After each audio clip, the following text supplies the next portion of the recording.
Mzozo kati ya mwili na roho. Ndio. Mzee wa Yesu nabii mwonaji. Roho Mtakatifu awe nasi makuhani wa Kristo.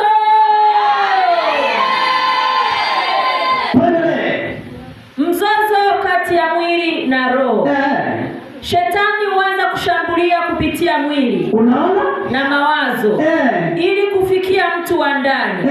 Kwenye mabano nafsi. Mkato. Ndio. Kwa sababu huko ndiko kuna maamuzi ya maisha. Nukta.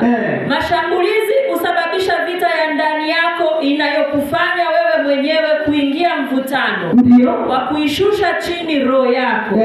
Nukta. Shetani anatengeneza hofu. Mkato. Mawazo mabaya. Mkato. Udhaifu wa mwili. Mkato. Mitego ya dhambi kupitia mwili wako. Nukta.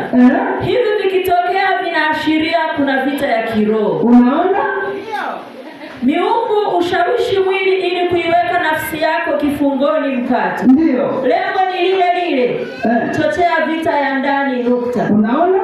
Vita hii ni ngumu kwa sababu Mungu hakuumba mwanadamu kama mashine inayokubali amri tu kama kompyuta. Nukta. Ametupatia uwezo wa kuchagua mema na mabaya. Mkato.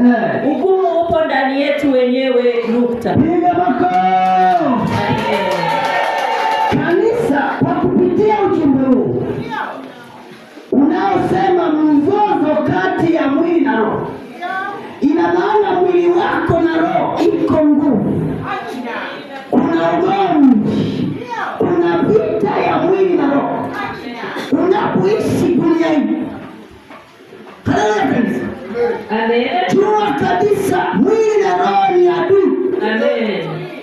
Mwili na roho ni vitu vinavyopambana.